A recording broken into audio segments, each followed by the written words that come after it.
Hey folks, in today's video, we're going to be talking all about buying land. What are some things that you need to know about before you buy land, before you start building a home, before you start developing, before you put a camper on a piece of land?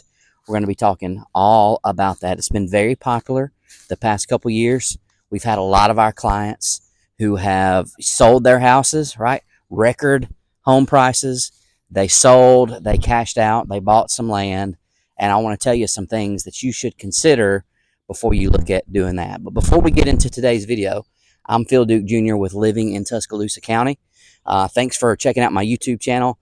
Alabama is a buyer beware state, and you can see that real estate sign there. This property is listed by one of our first-class real estate agents here in the local area. And Alabama's a buyer beware state. And what that means is the seller does not have to disclose to you things that they know are potentially wrong with the property. It's not their duty to look into it. So on most of these properties that you're going to see for sale, there is a listing agent who's working for the seller to get them the best deal possible. In most cases, there's also going to be an agent on the buyer side helping them through the buyer beware laws. And if you are considering, buying something, investing in Tuscaloosa, click down below. My calendar link is below. You can click on that link, find a time on my calendar. We can talk on the phone. We can talk on a video chat, whatever works for you. I do it all day, every day. I've got a team of over 100 real estate agents, but I'm not too busy for you. In fact, when you reach out to me, it'll be me and you talking one-on-one. We'll be working together every step of the way. You won't be working with my assistant. You won't be working with a rookie agent. It'll be me and you from beginning to end. So again, Alabama is a buyer beware state. I'm going to share with you some things I think you should consider when looking to buy land. So first off, buyer beware. Once you close on a property, it's too late to start looking into whether or not the property is going to fit for you or not. Okay. Normally when somebody is buying a house, right, we got a bunch of houses here in this neighborhood. When somebody's buying a house, they normally get a home inspection, right? And a home inspector is going to come out, going to spend a couple hours climbing on the roof, looking at the gutters, checking the electrical panel, the plumbing, the HVAC, the appliances, wood rot, all kind of things, anything they can try to find.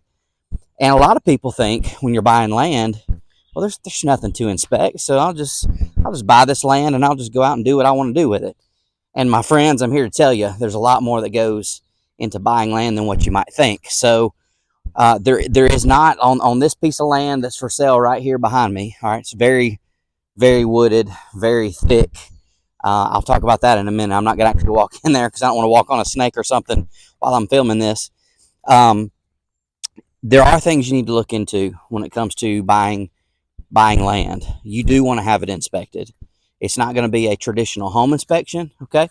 It's not going to be a traditional home inspection, but there are some things that you want to look at when it comes to buying a piece of land. And so that's some things I want to talk with you about. So number one, if I was looking to buy some land, or if I was giving you advice on buying land, number one, I would want to know how much would it cost to connect to utilities, okay?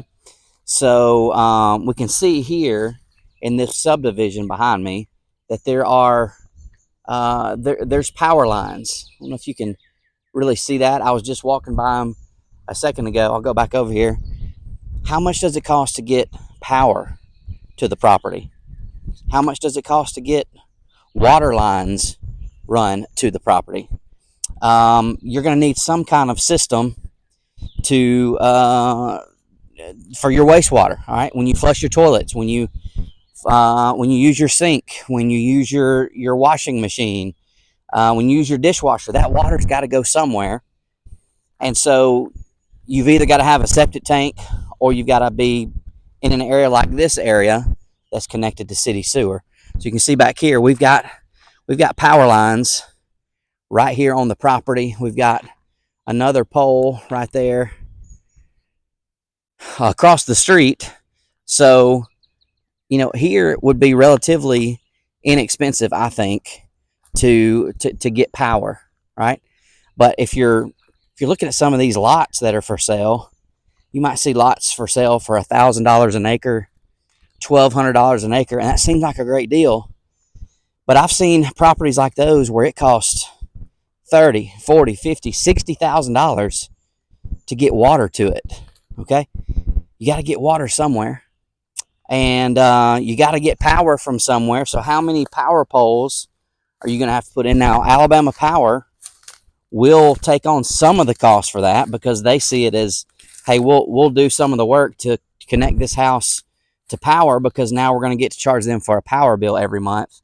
But water normally is not that way from what I found. So, here we're in a neighborhood. This is in the city of Northport. We've got power lines everywhere, all up and down the street. We've actually got, I don't know if you can really see that, kind of right there, but there is a sewer drain. There's a lid for a sewer, and every couple hundred feet up and down these roads here, I'm seeing that there's a sign that says, let me see if I can actually show it to you here, a sign that literally says sewer. Yeah, you see there? So there are sewer lines running underneath these roads, and when you're flushing your toilets in this subdivision, when you're using your dishwasher in this area, it's going to the city sewer, and so it's their responsibility. You don't have to get it installed on your property. If you're buying a property that's not in a subdivision like this that has a city sewer, you're going to probably have to install some kind of a septic system, a septic tank. To be able to install that, it's not as easy as just calling and getting it installed. The property has to actually pass a perk test.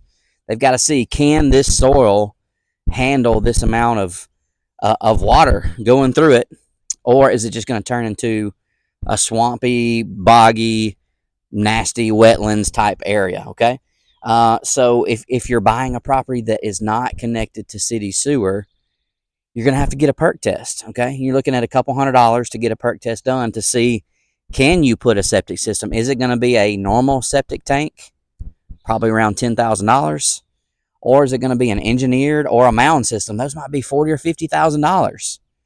So when you are looking at land, you've got to look at more than just the cost per acre. Okay, now if you're just going to buy some land and just go out and camp on it, hey, maybe you can look at not looking at those things.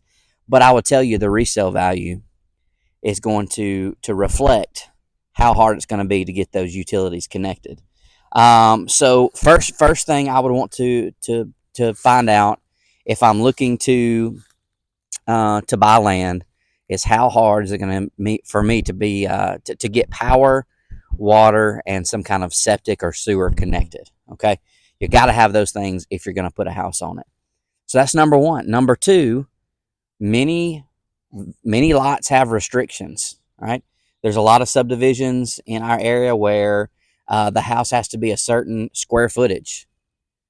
Some of them even require you to submit your plans to the HOA, and they have to approve them. If you're in a historic area, you're probably going to have to submit that to the city to get it approved, because they don't want a brand new 2025 design house in the middle of a bunch of historic houses. So you might have to build the house and paint it certain colors, have certain design features to kind of keep the look of the historic neighborhood. Okay, so I would want to know, like, what are my restrictions? I want to know what my HOA fees are going to be, if there is an HOA. Okay, some do, some don't. And then what does that HOA even cover? So here in this neighborhood, there is an optional HOA. If you decide that you want to be part of the HOA, you can have access to the lake, the pool, the tennis courts, the ball field. There's a couple walking trails. There's a playground or two. There's a pavilion where you could have like birthday parties, family reunions, church gatherings, that kind of thing. But it's optional. But you just need to know that going into it. Okay? So buying land is a little bit more complex than what you might have thought. Again, Alabama is buyer beware. If you're looking to buy land, or if you're looking to buy a property in general, you really need an agent who can represent you, whether that's me or somebody else. I'd love to be that for you. If you're interested in chatting, you can click the link below, find my calendar link, set up a time on my schedule, and we'll talk. And again, it'll be me and you from beginning to end. And these are some of the basics of what I would want to know before buying land in Tuscaloosa County. Have a great day.